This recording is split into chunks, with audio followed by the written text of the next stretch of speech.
Welcome to Empire Builders, the podcast where we talk about building big businesses and even bigger lives. I'm your co-host, Kimber Lovett-Minkiti. And I'm Sarah Reynolds. And today you're in for a treat because it's just Kimber and Sarah, the DC Metro girls. So we actually are right close to each other, our East Coast. We love the East Coast. And so we are going to dive into something today that we both are passionate about, which is business check-ins, mid-year business check-ins. So we are right at the mid-year right now in terms of our businesses. And most of us in the real estate industry are down because the real estate market across the board is down about 30%.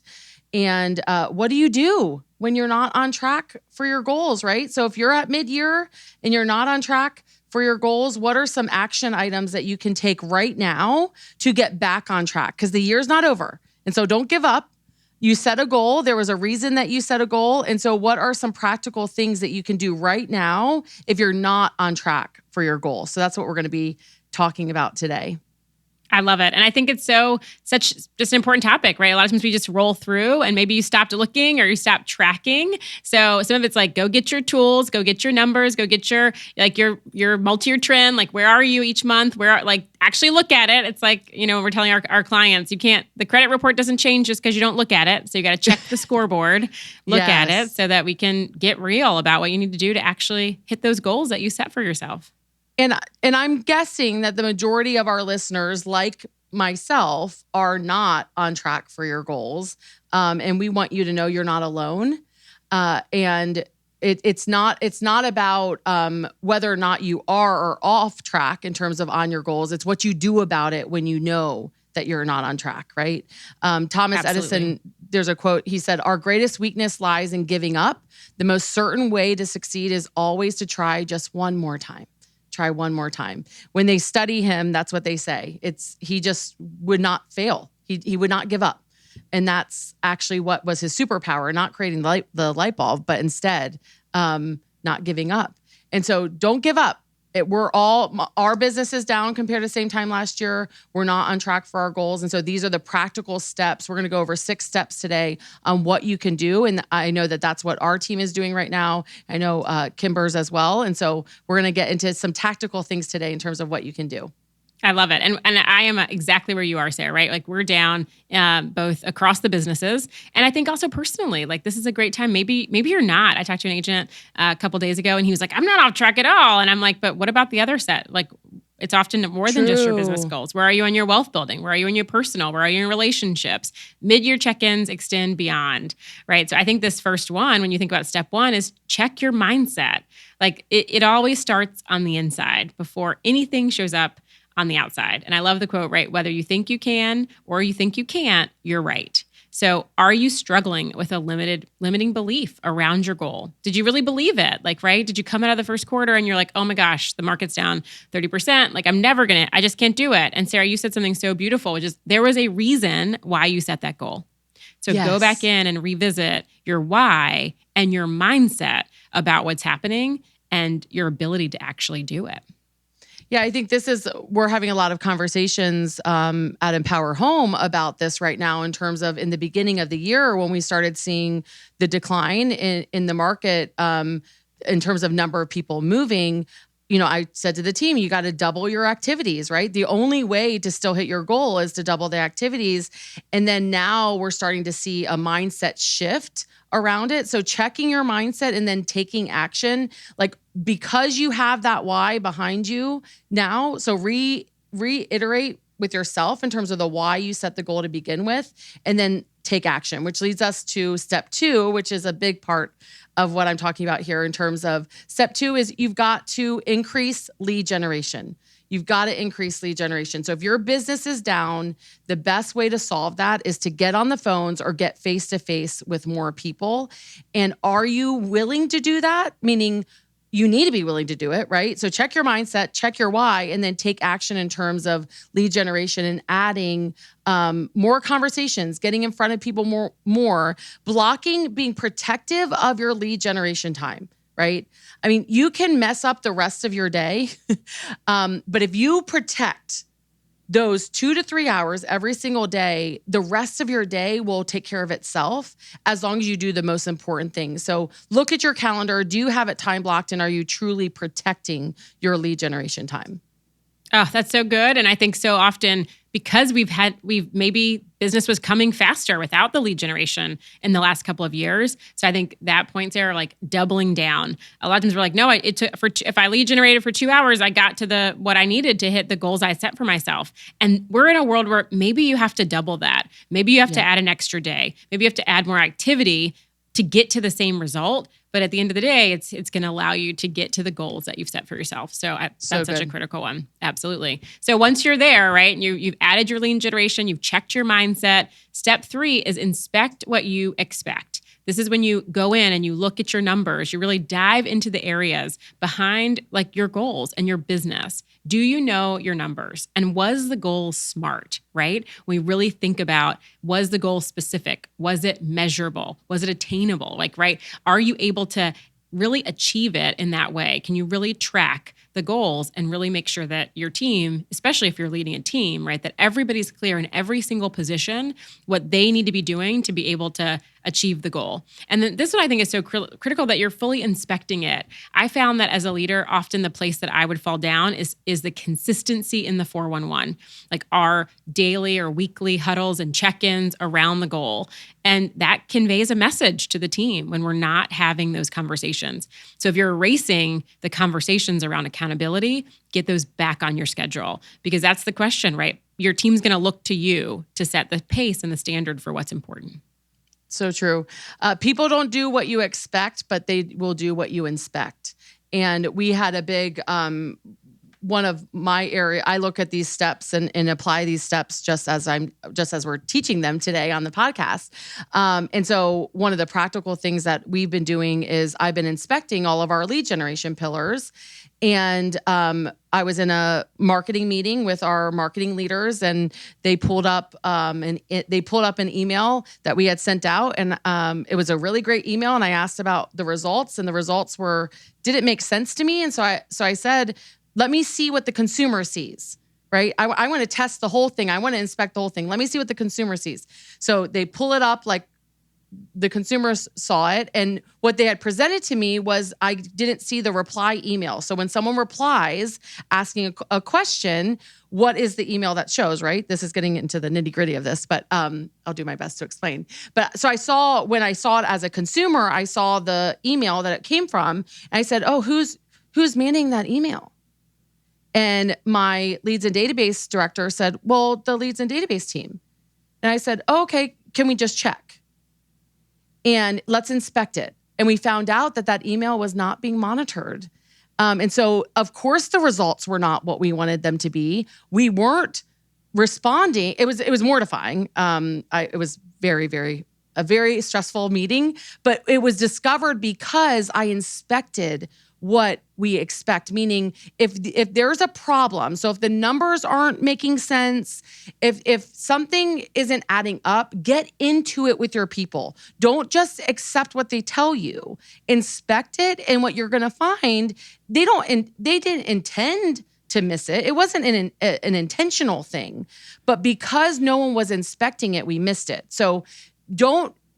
If something is supposed to work a certain way, how often are you checking it? And mid-year is a great time to sort of get into it with all your people and just do some checking to make sure that the things that are supposed to be happening are actually happening. So super and I love passionate Sarah about this. Oh, that's so good. And I think your point about like, put yourself on the emails. It seems so simple, but like put yourself as a client. So you're 36, if you're doing a touch program, if you're sending contacts to your database, make sure you're getting it. If you use a service like a card send out, like a service that's sending things out, put yourself on it.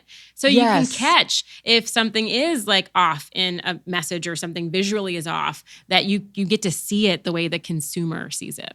That's so good. And even inspecting your vendors, right? So like if you're getting a direct mail piece at your home, you then see how it was printed, if they did it the way that it was sent to them, so don't make assumptions that because you told them to do something that it's being done. And so you want to inspect every single thing and make sure that it's happening as it should.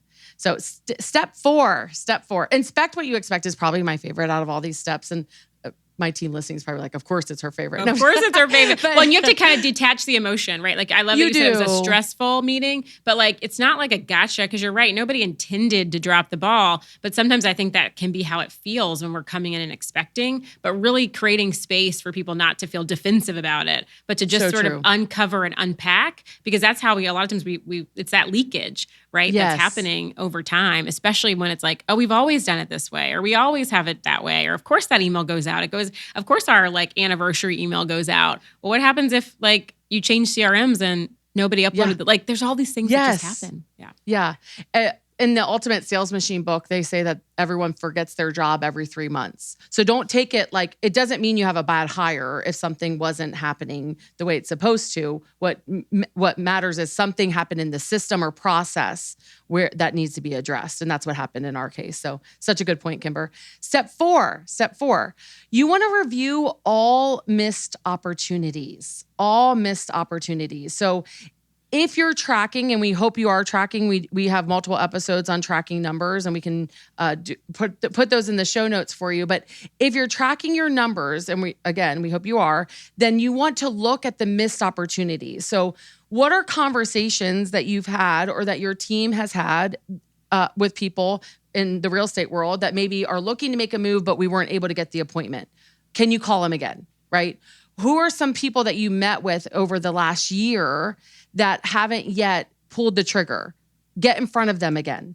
Look at every single sort of missed opportunity as an opportunity to change the outcome. So the outcome right now is they're sitting in the missed bucket, meaning didn't agree to work with you or decided not to move for that time. Well, maybe something has changed in their life where they want to look at moving again. When was the last time you had the conversation? So dive into every single sort of missed opportunity and see if you can change that outcome, because you've already put in the effort.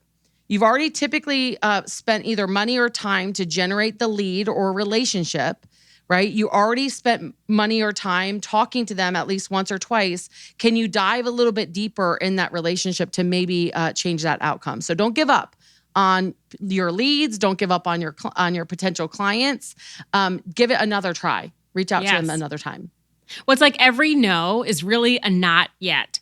So what are the not yets? And the not yets because they registered for an event or a seminar you had and they didn't make it. So think about your buckets, right? Did you have an event and people registered but didn't come? That's a great bucket, right? To go back in and dive deeper into. Did they do an appointment? But like Sarah's saying, they didn't sell for whatever reason. And maybe they said in the appointment, we changed our mind, we're not going to sell for a year. It's still a great time to go back and revisit, pick up the phone, check in with them. People just appreciate that moment of you stopping and thinking about them. That's my favorite script. Yep. I still use it to this day. I just saw this property in your neighborhood and I thought about you and the conversation we had back in January. Is this plan still that you're going to move at the end of the summer? Like, it's just a great check-in.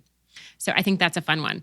And then this is one which you can totally pair with going back and changing these no's, which is gamify it. Make it fun. Like most of us are, especially in the real estate business, like you're competitive. You want to go after it. So how can you find some ways, especially around the top 3 most critical categories for your business or for you, and really gamify it? And you can put visuals in place. You can find a way to engage. You want to engage your full team around this, whether that's cost cutting, testimonials, and referrals for our operations team are always amazing.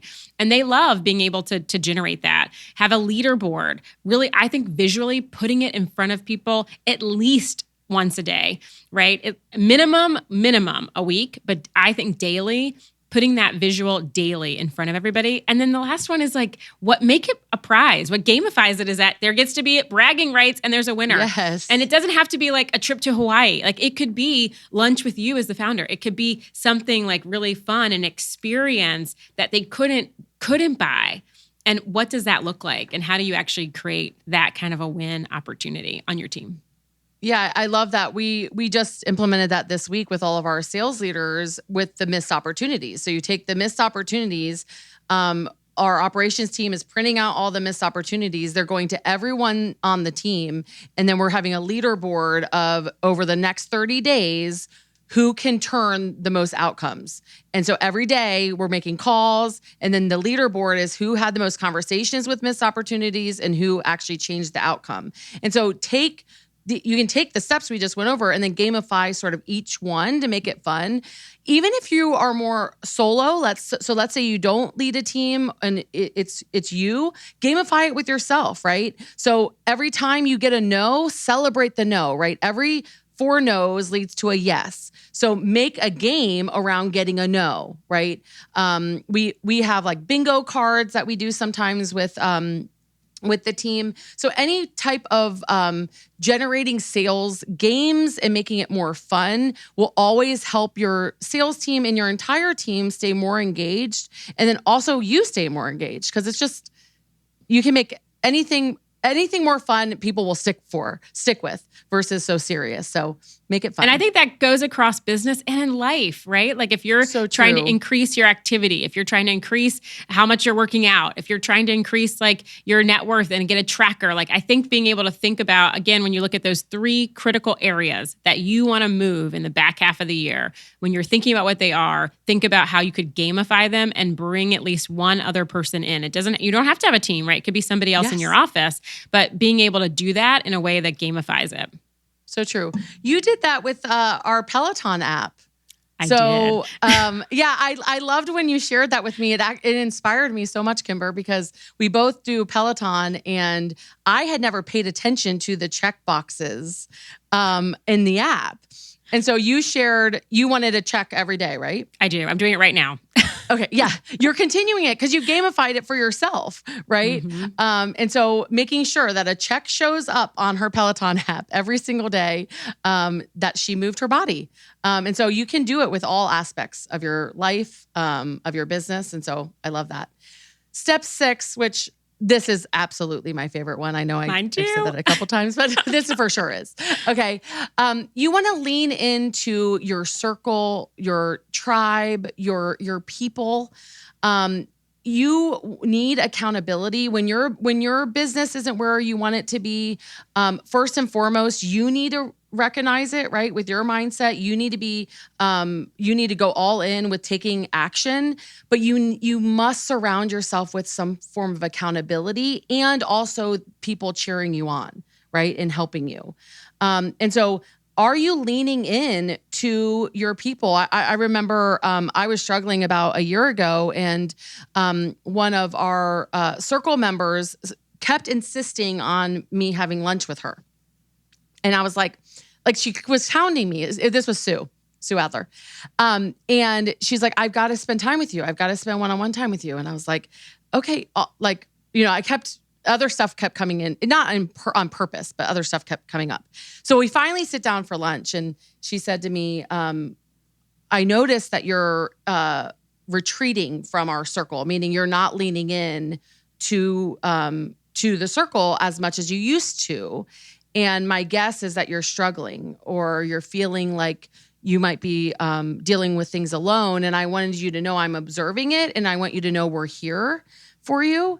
And if you are going through something, please lean into us. And I cannot tell you how much that conversation meant to me. And if I didn't have a circle, I wouldn't have even had people that noticed and or cared, right? So I had a circle of other female business owners, other female entrepreneurs that care deeply about me as a human being, that noticed a difference, that were willing to say something, and then held me accountable to making sure that I wasn't, isolating myself, right? When I was going through a hard time. And so, do you have a circle? Do you have a tribe? Do you have people that would sit you down and say that to make sure that you can have accountability and also feel in a safe place to talk about what's working in your business, what's not working, what's working in your life, what's not working? And I know we wanted to invite you guys to a very special circle called the Empire Circle. And so we're very passionate about this topic. You're always the average of the 5 closest people you surround yourself with, right? And so if you want business growth, look around. Who are you surrounding yourself with? If you want life growth, who are you surrounding yourself with? So Kimber and I are doing a fun event coming up this in month. DC. Yeah, Yes. we're bringing our circles and Yes. the expanded Empire Circle group to come hang out with us and literally blow up this conversation. Like Yes. bring the numbers, bring the data. So it's exciting because this is literally what we dive into. And just one of the examples of are you on track? How do you create that power of women? Because it's our circle is what really birthed Her Best Life. It Yes. really came out of saying, hey, this has been transformative for us. And we want to invite other women into that opportunity, whether you join us in September or whether you're really looking to take it to the next level in business and life, and you're ready to take the next step, which is to create that community in the Empire Circle. So every time I talk about it, I get chills because I just know how transformative it's been for me. And then to watch both the women in our circle and now the extended power circle, that you look at all the things that they're achieving in business and most importantly in their lives. Yeah, so Her Best Life, we are partners together in that. And so it's all about amplifying the lives and voices of women in business around the world. And so we have our sort of key event in September in Nashville, but our highest level of life growth, business growth is called the Empire Circle. So exactly what Kimber and I were talking about. And there is an application process. It is, we protect the circle. But if you are to a point where you need more accountability, you need more support, you're feeling lonely in your leadership, we are actually still taking applications, and you can join us in June in DC right now by applying. So you can go to herbestlife.com for more information on that. We would love to review your application and join and include you in our circle of those that are focusing on not just having big businesses, but even bigger lives. And so we're going to be doing a deep dive into where everyone's business is and then helping coach each business to grow the second half of the year. So go to herbestlife.com, fill out an application if this is something that interests you, and we would love for you to join us. Yes. And I think the one theme that you see across the women who make that commitment to in themselves, to make that investment in themselves, is a commitment to growth on all levels, right? And that might not mean doubling the size of your business, but it might mean taking a hard look at your life and what are you want and how do you get there? And so I think the circle really is that commitment. It's the theme I see in every single woman who will be with us in DC, is that they're committed to being the best version of themselves and to supporting and amplifying women around them to be the best version of themselves. So I can't wait. And we get a special pool party at Sarah's house. Yes. So we have a lot of fun and we do a lot of good work. Yes, I love it. I love it. Well, Kimber, this was our first podcast recorded together, so I loved it. I learned from you every single time I get to hear you speak, and I know our listeners did as well. So the first step is to know where your business is at. Are you on track? Are you not on track? Implement these 6 steps that we shared today and get out there and not only have a big business, but remember to have an even bigger life. Thanks for joining us. Bye, guys. Bye.